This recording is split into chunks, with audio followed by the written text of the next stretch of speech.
is rightly said. Education is the passport for future, for tomorrow. Belongs to those who would like to prepare themselves today. I feel extremely privileged and honored to given this opportunity to welcome Dr. Ryan Pereira, who served our country and still having working for our country, and Dr. Vivek Joshi, who is a special invitee, Sangathan Mantri. He is from Garbanda University. He started his journey to meet us the day before, traveled a lot for us to meet, and we got this opportunity to meet him today. Only one ambition and the mission is there of Mukta, that our talent should grow, our potential should grow. So this is the organization who is helping us to realize our skill and to exhibit the same. Today, having this opportunity, I would like to welcome once again to Dr. Ryan Pereira and Dr. Vivek Joshi. I do remember that one of the speech when one person from our country, Rakesh Sharma, he went to moon, first person of our country. Then Indira Gandhi asked, what could you see from up? He said, सारे जहां से अच्छा हिंदुस्तान हमारा, भारत माता की जय. Right? So this Bharat Mata, goddess, personification of India, how can we forget? So I would like to request Dr. Ryan Pereira to please offer some flowers to our goddess.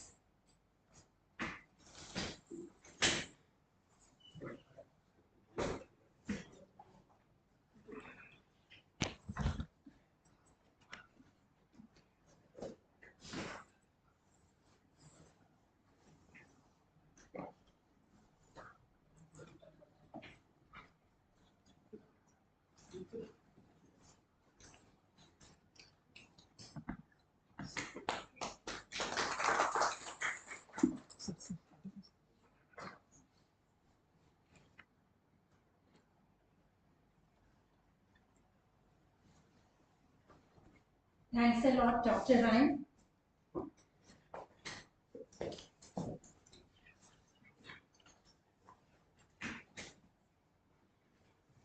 Now, I would like to invite Dr. Vaibhav Navade to offer a token of love and respect to Dr. Ryan.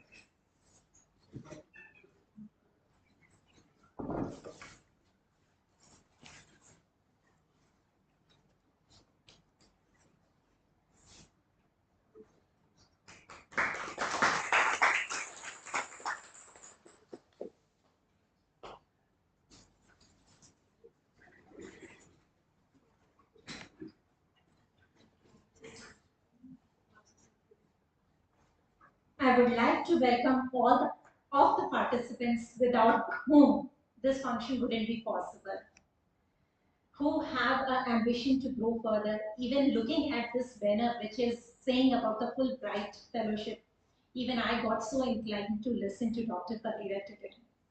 So I would like to welcome all of you, and I am one of the participants among you. We should thank to the organization and Dr. Pereira to get the time with us. Now, last, now we cannot forget Dr. Joshi with us. Having a very light talk with him, he said that he had just, with a long odyssey with the horse, came here to meet us. I would like to invite Dr. Vaibhav Navade to felicitate Mr. Joshi.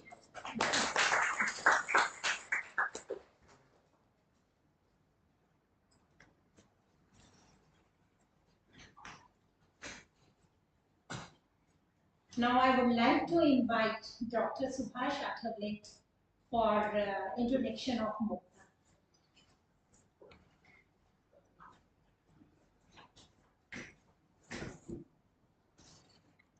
Thank you very much, Dr. Megha.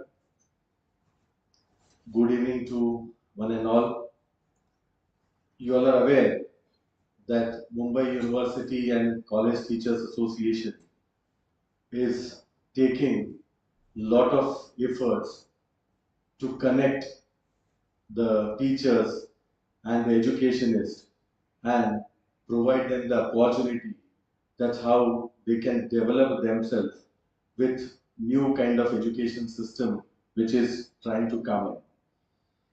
As you all are aware, that Mukta started since 2008, and since then we have taken lot of efforts.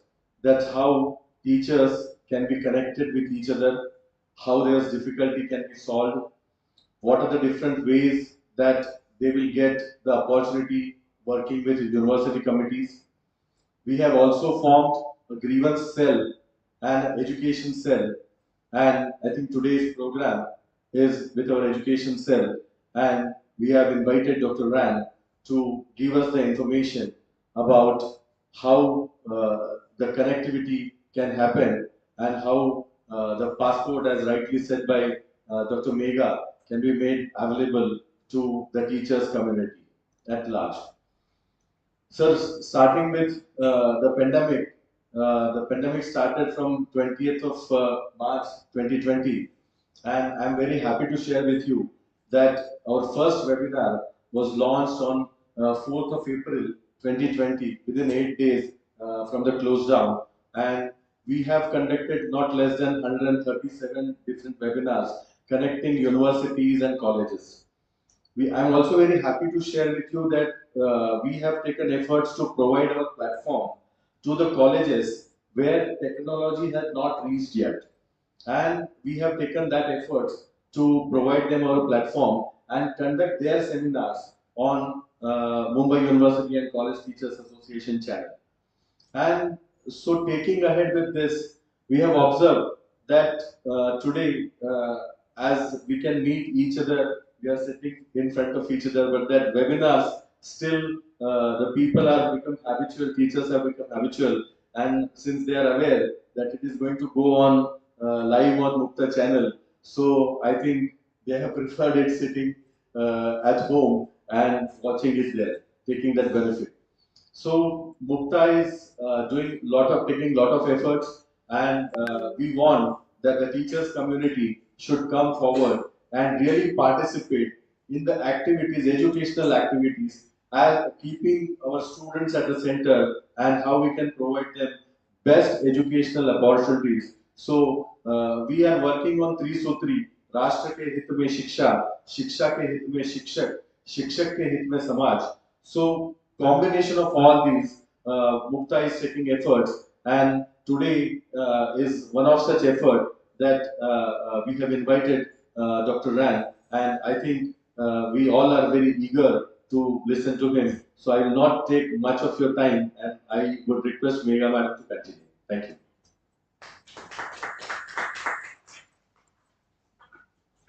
Thank you so much, Subhash sir. Now, we are eager to listen Dr. Ryan. And sir, I'm so sorry if that pronunciation of name somewhere it is misled. Dr. Ryan is the regional officer at United States India Education Foundation, where he supervises both Education USA and Fullbright program in Western India. Ryan has 11 years of experience guiding students pursuing higher studies in US. Prior to that, he is one of us. He belonged to St. Xavier's College till academic year 2009 and 10. He worked over there in the subject of molecular biology and biotechnology. He's from our city, he's from our country. And we are today very much proud of this. Dr. Pereira was postdoctoral fellow and research associate in the Department of Molecular Medicine in Cornell University, where he trained with Dr. Richard. Originally from Mumbai, he has BSc in zoology and biochemistry from St. Xavier's College, Mumbai, and MSc in Biochemistry in Mumbai University, and PhD is done from OU State University.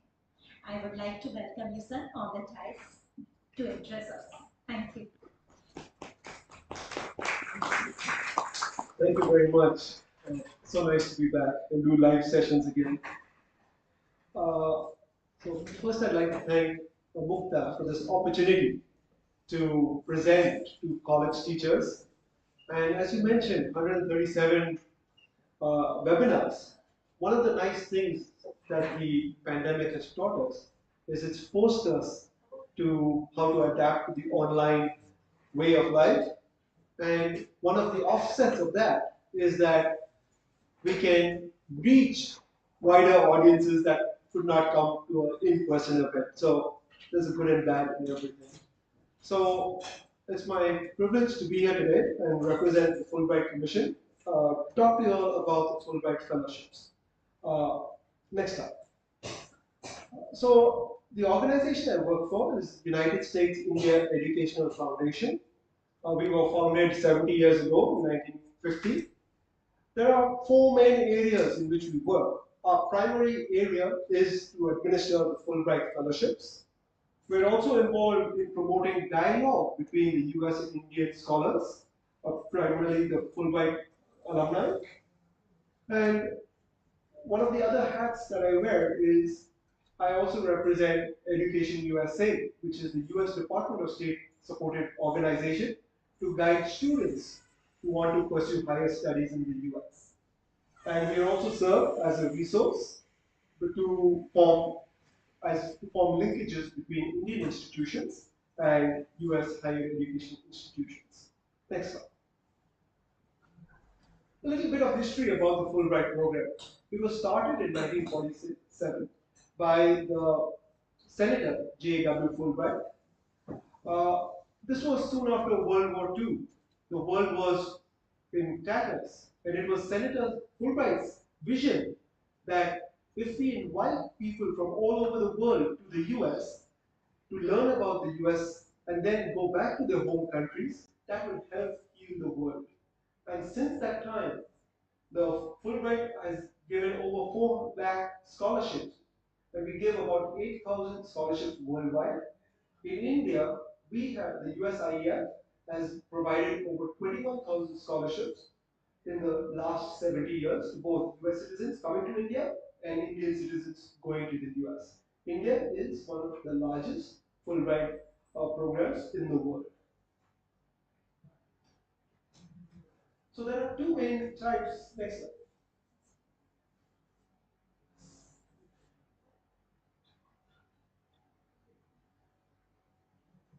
So there are two main categories of grant offerings.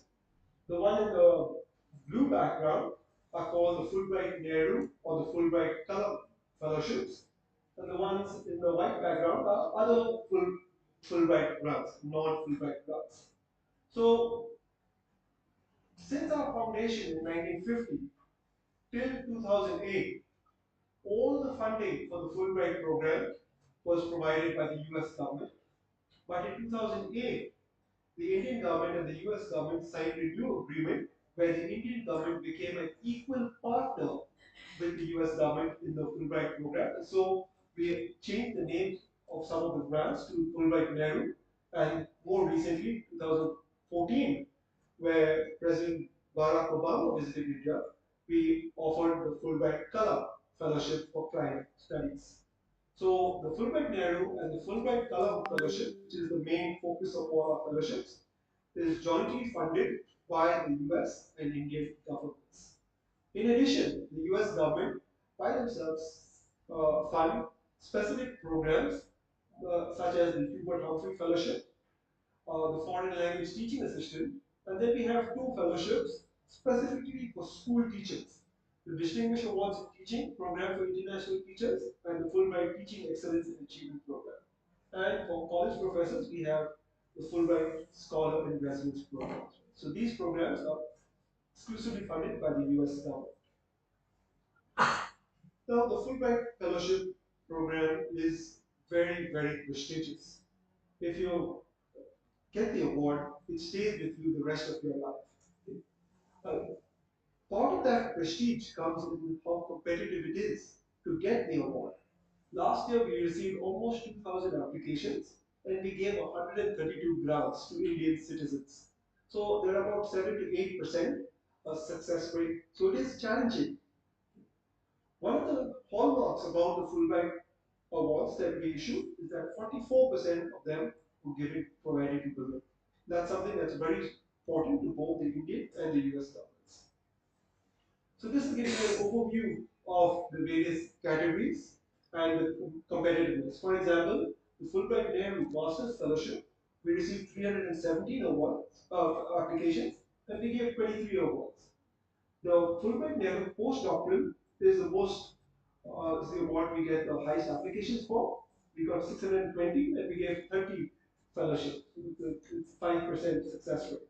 And you will see why we received so many applications for the Fulbright Nehru Postdoctoral Fellowship. And the Fulbright Kalam Fellowships, even though they were started very recently, we're starting to see uh, quite a good increase in the number of applications. And we received 189 applications and we gave 12 awards. And the Fulbright Nehru Visiting Chair, this is the was just issued last year. It's a new award that was issued last year. We received 32 applications and we gave 2 awards. Next slide.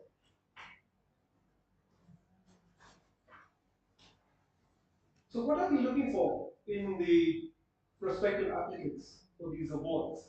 We want high level of academic and professional achievements. So we're not looking for only the toppers. We're looking for people who can explain what their impact's going to be and whether they have the training to carry out the project that they are proposing to do in the US. We want some proficiency in the English language. Again, you don't have to be an expert, but the idea behind that is that when you go to the US, you have to be able to communicate with your colleagues there, the hosts, about your project, and if you're teaching students. If you're employed, the application has to come through the proper channels.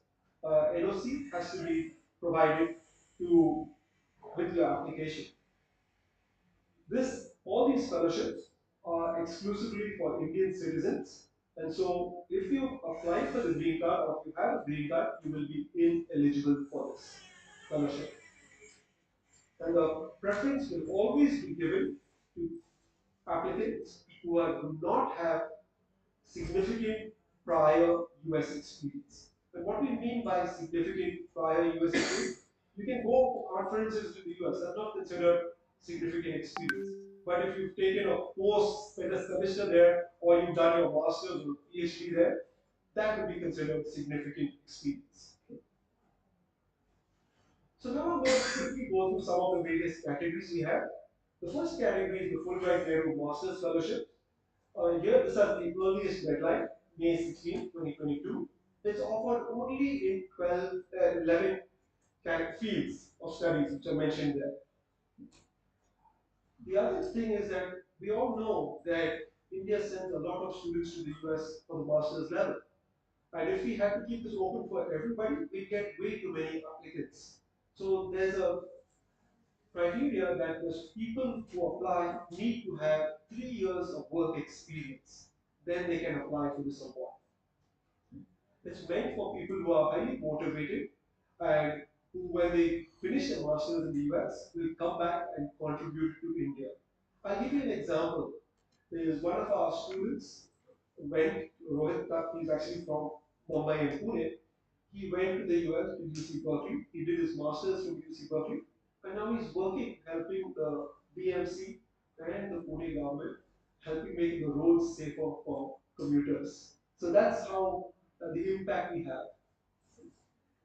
The rest of the categories that we have, the doctoral, the postdoctoral, and the academic and professional excellence awards, they're much wider range. 23 fields that we are supported. Again, if your field is not mentioned here, doesn't mean that you cannot apply. What is important is you need to select one of the area that's closest to you and explain in your project how your project fits into that field. That is what's really important. So we have people, we don't have the mechanical engineering or some of those other engineering programs here. That doesn't mean they cannot apply. They could put it in some other areas uh, that are related. Next slide.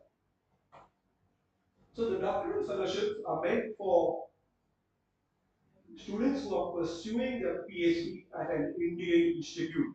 So they have to have been registered at an Indian institute before November 1st, 2021. And if they get this award, they can go to the US for anywhere between 6 to 9 months. And the deadline to apply for this is 15th July.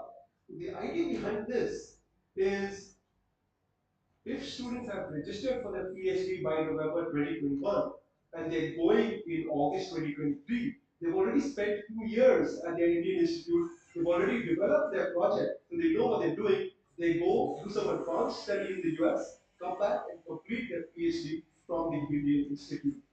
So that's the idea behind the doctoral fellowship. The postdoctoral fellowship, as I mentioned, is the one that we receive the highest number of applications from. And part of the reason is that you can apply for to get an award from anywhere from 8 months to 2 years. The postdoctoral fellowships are meant for people who have recently received their doctoral degree. So you should have received your doctoral degree between 17th August 2018 and the deadline, which is August 16th, 2022. So because we are supporting for up to 2 years, that's part of the reason why we get so many applicants. And for the faculty, this is what is relevant for you all, the Fulbright Pereira academic and professional excellence. So as faculty, sometimes it's very hard to take time off from your duties. So you have the option of going at one stretch for anywhere between 4 to 9 months in one go, one academic year, or you have the opportunity to break down the award into two separate grants. So you go for 1 to 3 months in the first section, and then you go for another 1 to 3 months in the second section. But the minimum has to be 4 months, and the maximum has to be 6 months. Uh, Another caveat about the Fulbright Nehru Academic and Professional Excellence Award is that you need to select which type of grant you're applying for. If you're applying for a flex grant, you need to mention it at the time of your application. And you have to mention the approximate duration of each leg of the grants. The other thing about the Fulbright Nehru Academic and Professional Excellence is that it's the only grant that allows the faculty to teach or do research or do a combination of teaching and research. The doctoral and postdoctoral is only research. This one allows you to teach at a US university as well. So the Fulbright Climate Fellowships is a new, most recent fellowship that we're offering. This has the latest deadline, September 15th, 2022. So it's in a broad area of climate. It has a wide range of fields as well: energy studies, earth sciences, geology, environmental sciences, renewable energy, and smart cities. So things that are relevant to climate. Okay? And this fellowship is offered at the doctoral, postdoctoral, and the academic and professional excellence as well. But we're not offering it under the flex category. That's only under the Fulbright there. So this is the one that was offered for the first time last year. It's the Fulbright Nehru Visiting Chair at Emory University. So this is meant for Indian scholars, faculty, who are studying in the area of human health. So with this award, if you get this award, you can go and work at Emory University for one semester uh, in the field of human health. And the deadline for this is August 16th. And just like this, we have a second visiting chair fellowship at the University of Massachusetts Amherst, and this one is in the area of public policy.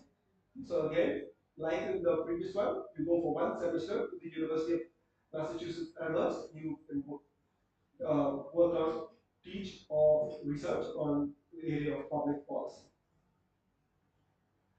So this, the Human Humphreys is also a very, very prestigious fellowship that is offered, funded exclusively by the US government. This is a non-degree fellowship. You go for 10 months. There are several fields that are supported, all the way from agriculture to urban and regional planning. The deadline to apply for this is June 15th. It's meant for mid-career people who want to make an impact. So a lot of times we'll get the IAS, IPS, and people applying for this, the government agencies applying for this. But anybody, even NGOs and others, can apply for this fellowship. It's a very, very prestigious fellowship. You spend 2 weeks in Washington, D.C., and then you go to your host university and you do your program in the particular area. The Fulbright foreign language teaching assistant is meant for college professors who are teaching English at a college in India. So under this, you go to the US for 9 months. The deadline is August 5th to apply. But when you go to the US university, you will take courses in English pedagogy and other things related to teaching English. But at the same time, you have to teach either Hindi or Urdu to the US students. So that's it. So the whole idea behind Fulbright, the very vision of Senator Fulbright, is about mutual understanding, and that's no clearer way to demonstrate that than actually teaching the Indian language in a US classroom. So what do the grants involve? You will get a monthly stipend. The stipend is dependent on two things: the level that you're applying for, which is master's, doctoral, postdoctoral, and academic faculty at the highest level. And the second aspect that it involves is dependent on your stipend is the city that you're going to be based in. If you're going to be living posted in a high cost city like New York City, your stipend will be slightly higher than if you were in one of the cities in the middle of the country. In addition to the monthly stipend, you will be given the accident and sickness program, which is like the health insurance, or the US government, as per the US government guidelines. We'll also be providing some allowances for research to go for conferences and all that. For the master's people, we'll be paying the fees up to $80,000 is paid over 2 years for the master's fellows. And we also provide the round trip uh, economy class ticket from your home city to the US institution and back. So everything is covered. As I mentioned in the early slide, it is a competitive fellowship. But if you do not put in the application to take the effort, everything else, once you get it, everything else is taken care of. So you have to put in the effort, and the rest will be taken care of. Next slide. So right now we are accepting applications for those scholars willing to go in August 2023. And one might wonder, why does it take so long? So this is the time. Just go right through it. No. Okay, that's it. So we made the announcement in February during our February 2nd Foundation Day. So the deadline to apply can vary anywhere from mid-May for the masters to mid-September for the Fulbright column. Once we receive the applications, all the applications in a particular field, so say doctoral students in computer science, all their applications will be kept aside and sent to two experts in the subject experts who will grade all those applications, and based on the grades, the top few will then be called for an interview. Usually it's been held in Delhi, but in the last couple of years we've been doing it virtually. The final selections are made after the interview. That's called the selection panel. Once the selections are made, then the applications, the names are forwarded to our partner agencies, the IIE in the US. They will work on placing the candidates, and once that's done, then the grant terms will be issued. Once the grant terms are issued, we will help process the J1 visas to help you travel to the US. So it does take 1 year to process everything. So despite the pandemic, over 100 Indians traveled to the US last year because US universities were functioning. And they were spread out right throughout the US. 28 of the 50 states had Indian scholars present. The California, New York, and Massachusetts had the largest numbers, but even lesser known states like New Mexico and South Dakota had Indians visiting and spreading the Indian culture to those states. Next. Our applicants and Fulbright scholars come from all across India. The metros do provide us the largest number of uh, Fulbright scholars. Mumbai, Delhi, Kolkata, Bangalore, and even Chennai. We get the largest number of applications and the large number of awardees are from there. But we are also well distributed all across various states of India. And now I'm going to move a little bit into the application process and what it involves. So all the applications are done online. Everything, from the recommendation letters, everything is done online. So there are lots of resources one can use to help you with this application. You start by going to the USIEF website. On the USIEF website, you click on the tab Fulbright Fellowships, and then the next tab would be Fulbright Fellowships for Indian citizens. And you click on the category that you're interested in, whether it's master's, doctoral, postdoctoral, and then you'll get all the eligibility criteria, the link for the application form, everything is there. The instruction on how to fill the form is also there. You can attend mentoring sessions. We're going to do several events right through April and May to help students, applicants, get their Fulbright applications done. You can also reach out to Indian Fulbright alumni. On the USIEF website, one of the tabs at the bottom is Current Fellows, and on that you can see the bios and the projects of the last 3 years of Indians who've gone to the US. So that's all available. It gives you an understanding of where you stand and how competitive you are. You can also visit the YouTube channel of Indian Fulbrighters. We have several of them ambassadors of change on YouTube. And you can start the process by trying to identify prospective host institutions in the US. So once you go on the website and you click the application link, you'll be asked to create your online account. You enter your email address, your first name, last name, and your birthday. Okay, so that's creating your user account. Next slide. Once you do that, you'll be taken to one of two pages. This is the page for the Visiting Scholars Program. So the Visiting Scholars Program is if you're applying for the postdoctoral or the Academic Excellence Award. Both fellowships will be under on this one page. So what this shows is that this particular candidate, when you enter the email address and password, has already applied in the past. Okay, so all your old applications will also be there if you've applied in the past. But it's really important that you have to click Start a New Application for the 2023 application. Once you do that, you will see the page at the top. Make sure it's correct. It's for the correct fellowship. For the students who apply for masters and doctorate, you'll see for Fulbright Foreign Student Program, and for those applying for the postdoc and APE, you'll see the Visiting Scholar Program. So you'll see a few questions, preliminary questions, 4 or 5 questions will be asked. When you start entering your details, then the remaining sections will come. Okay? So this is it's a very, and we have instructions on the step by step on how to fill this form on our website. So what are things to keep in mind when you're preparing your research proposal? It's very important to provide clear and detailed descriptions of the research objectives. Now, a word of caution about this is that very often people will think that I need to impress the committees.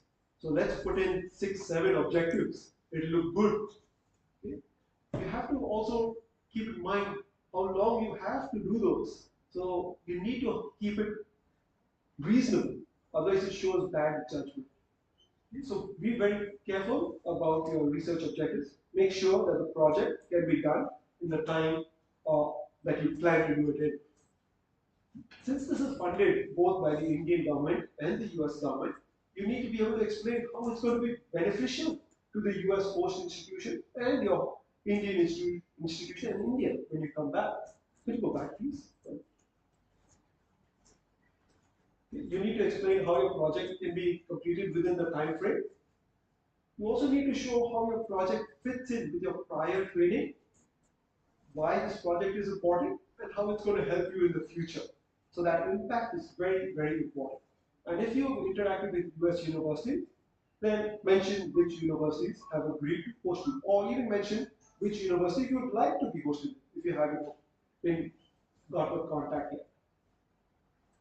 For the faculty members who want to teach, you should be familiar with how the courses are taught on a US campus. So the pedagogy styles and things like that. Again, it's very, very diverse, so almost anything goes. But you should have a proposal on what you're teaching. It could be a full course, it could be a part of a course, taught course, or it could be a series of seminars that you're doing at the university. So it's wide open. You should talk about your teaching experience, okay? What you've taught, why you're qualified to teach this particular topic at a US university. That's going to be very important. You need to mention your course catalog, the syllabus, and the reading list, and also talk about the outcomes, how it's going to help you later on, both for the US university and the Indian Institute when you come back. Next, we also require 3 reference letters. Uh, for the reference letters, all you do is enter the name and the email address of the potential referee, and they will automatically get the link to fill in the reference letter. So when you're choosing people, it's very important to choose people who know your work. Again, very often people would like to go with someone who's got a lot of awards or is really well known. It just to make it look like you know people. But it's more relevant if somebody could give examples of your work in the reference letter, talking about your motivation and your skills and your preparation to complete the project on time. That is far more relevant than the chapa that is on it. So the person should comment on your ability to complete the project on time and your resourcefulness and initiative that you've taken while you're at your home institution. We also recommend that you provide the referee with a copy of your research project or lecture and a copy of your CV so that they could give a more holistic review of your abilities. So finally, some of the selection criteria that we focus on is, again, I mentioned academic credentials and professional ability. That's always going to be important. But in addition to that, we want to know what is the merit of the project. That's really, really important. And not just the merit of the project. Why does this project have to be done in the US? So you need to be able to articulate that clearly. Once we've done that, then talk about the impact and the outcomes and the benefits to the host institution in the US and back in India. We need to have a good idea about the motivation and the seriousness of the candidate and the ability of the candidate to complete the project on time. And Fulbright being there for mutual understanding is once you go to the US, you're not going there just as an academic. You're going to be also be a cultural ambassador. So you need to be able to articulate how you're going to share your Indian culture with the US university course. So whether it's cooking food, sharing the Indian festivals with them, whatever, but you need to be able to explain it. Or we saw it in the playing the Indian instruments downstairs. So all those are ways to share Indian culture with the American host. And then really, really important is we want people who are going to come back and help contribute to the development of India. That's really, really important. Next. So this is our beautiful Fulbright house in New Delhi. Our head office is in Delhi at Fulbright House. All the information that I was talking about is available on our website, usief.org.in. At the bottom of the page, you'll see 6 tabs. One of them is Fulbright Fellowships, which is relevant to you. All email any questions about the Indian program will go to ip@usief.org.in. My email address is Ryan, Ryan, at usief.org.in. So in addition to our head office in Delhi, we are located wherever the US consulate has a presence. So Chennai, Kolkata, Mumbai, and Hyderabad. So thank you very much. I'll be happy to take any questions you may have.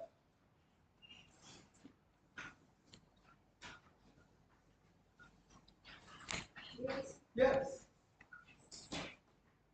Yes. Hello, sir. I'm Dr. Rashmi from Individual College. Dr. Rashmi College from Individual College. I just have a doubt regarding this. That I am teaching accountancy and I have a background of accountancy. So if I want to apply, can I apply in sociology or women health because I'm much interested to study about women health and gender studies. It's always going to come down to how you spin your training or prior training with the project proposal and how the project proposal will fit into this area that you're interested in. Yeah, because in the process, I will make sure that your application will go to the subject expert. Yeah. So that is my question. So it will go to the subject experts depending on the field that you're applying. So you need to be able to explain how your training in accountancy is relevant for this particular project in this area. But we can certainly apply. And one more thing, I have done my PhD in 2013. So am I eligible for applying this? You'll be eligible for the academic and professional excellence is for people who have got their PhDs prior to 20 August 2018. More than 4 years ago. Sorry, I have done online on this, but I didn't understand much. That's why I wanted to ask these two questions. Yeah. Thank you for coming here and asking this question. And that's actually part of the reason why I'm so grateful to Mukta for giving me the opportunity to explain this. So it has anything to do with what is your master's? Done your master's in accounts. So does that count as a hurdle? Not necessarily. Remember that as a college professor, we're always striving to grow. So it's always good to venture into new areas. Yeah, multidisciplinary. That's right. So, but you have to be able to explain how you're going to use the skills you have from accountancy in your new area. That's it. So is there application fee? There's no application fee. There's actually no cost to you for this. So for any of the project, can we do the joint collaborations? Or what do you mean by joint collaboration? Two people can apply together for the one project. No, this is definitely an individual application. Two people can certainly apply to the same course to be hosted, but there's no guarantee that both will get it. So do we have any age criteria? There's no such thing as age criteria for this. Okay? The criteria that is relevant is the dates you got your degree on. That's all that's really relevant for us. Sir, what about J1 visa? J1 visa. Yes, sir.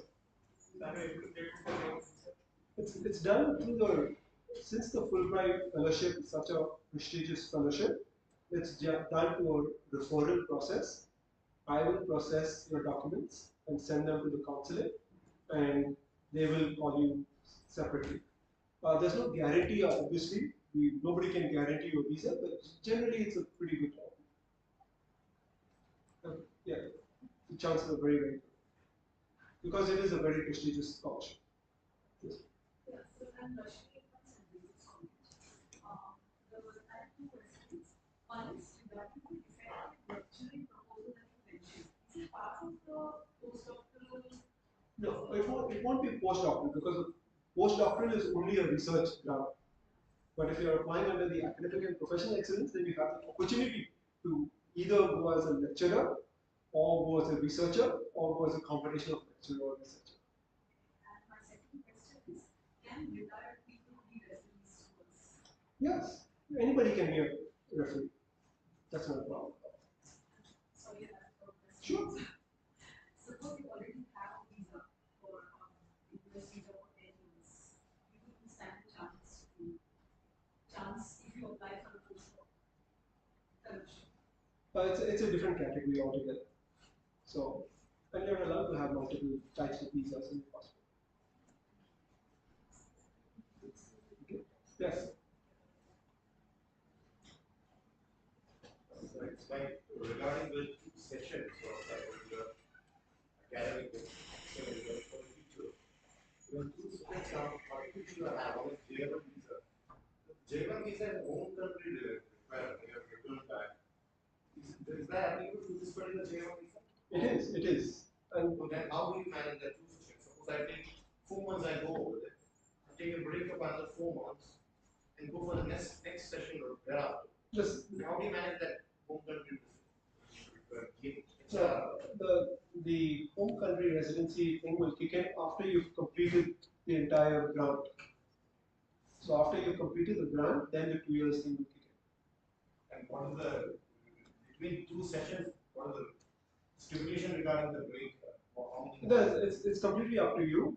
Usually, what people do when they go on the flex program, they'll go in the summer of the first year, and then the next summer as well. The maximum interval could be how much? 1 year. 1 year. Yes. See, I have a question. One guide, Nebu and Kalam, you said that these two fellowship is there. How they are different from these subject wise, are they different? Or how the research proposal, can I apply for the both in the same academic year? Yeah. Or wherever I You cannot apply for both the Fulbright Nehru and the Fulbright Kalam. Because they're same both, academic year. you have to choose one. And the Fulbright Kalam is specifically for those involved in the field of climate studies, whereas the Fulbright Nehru is much broader. But you can apply for a Fulbright Nehru and maybe the Hubert Humphreys or one of the other on the right hand side that I have. Yes. And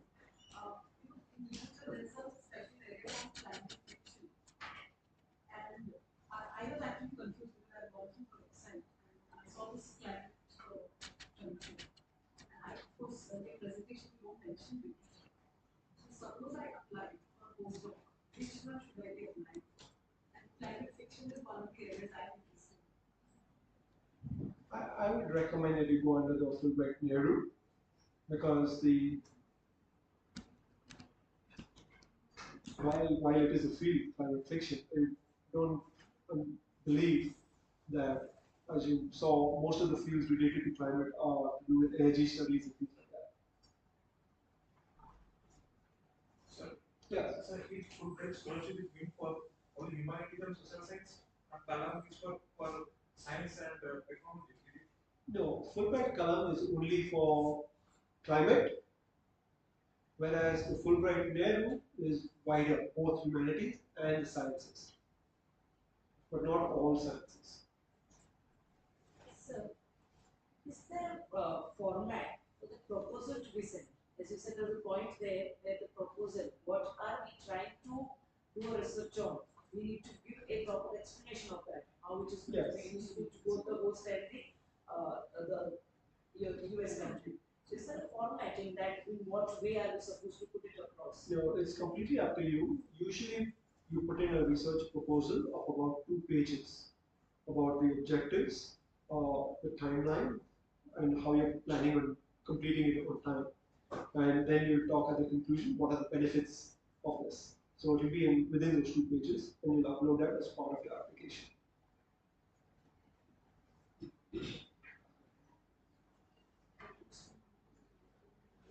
So thank you all so much. You have been a great audience. Thank you.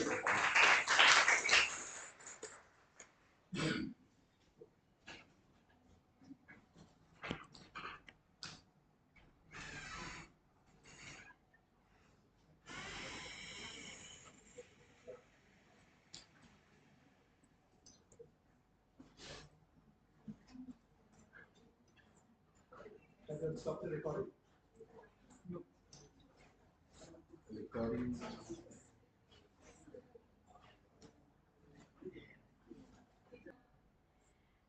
Now, I would like to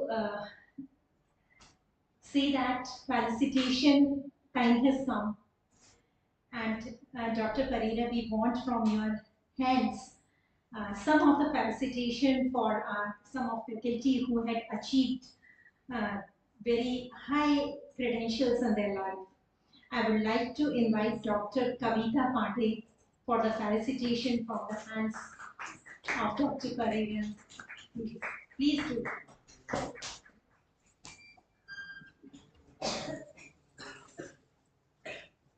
It's a pleasant surprise that I just did not so that's nice. I'm very happy to announce that her Viva got over today and she has successfully completed her degree and she has been awarded today. Can you see the relief on her face? And what a pleasant treat I got it with the Fulbright scholarship, which you have just presented. Thank you so much.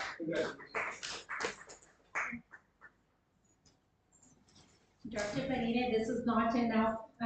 Few of our teachers are there who are winning best research awards at the various conferences. And today one of our teacher is with us. Today only as she completed her Viva, she got first prize, first best researcher award. And that is Dr. No, not still Doctor, she is pursuing Kavaljeet Kaur. Please do come here.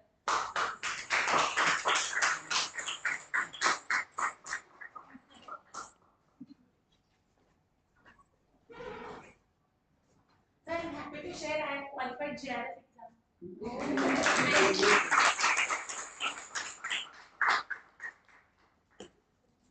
Thank you.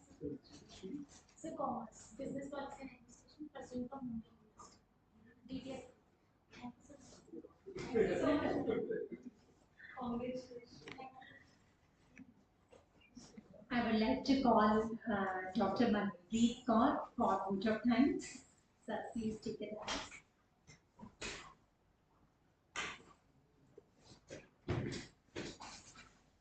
Thank you.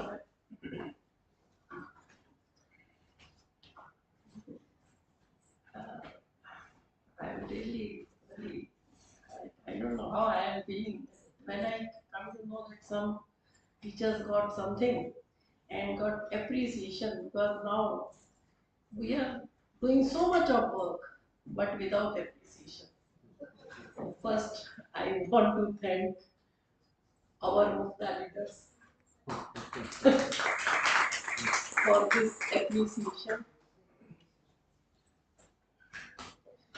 Today's session has truly been informative and engaging for us.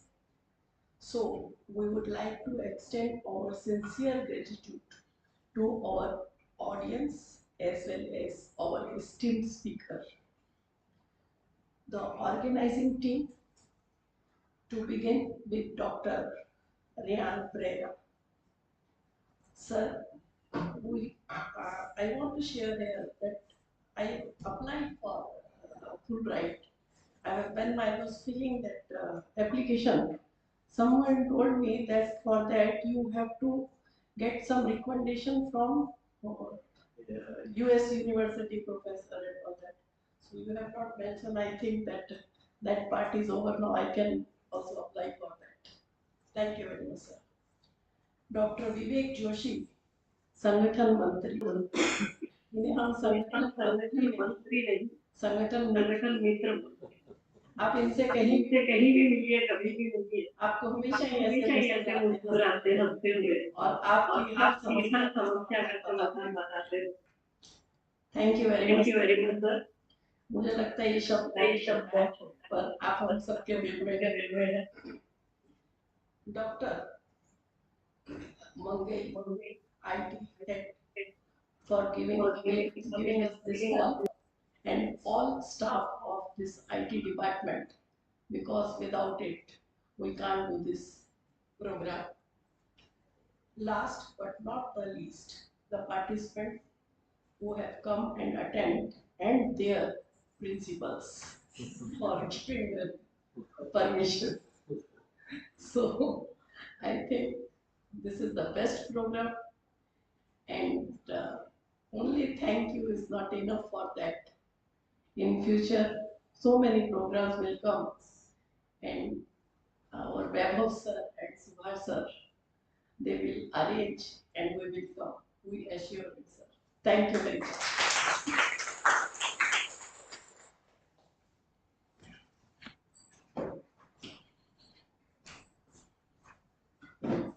We have made arrangements of tea and some biscuits. I would request all of you to have it before leaving from here. From inside also we can have, then we can serve it here only. Huh? Okay. So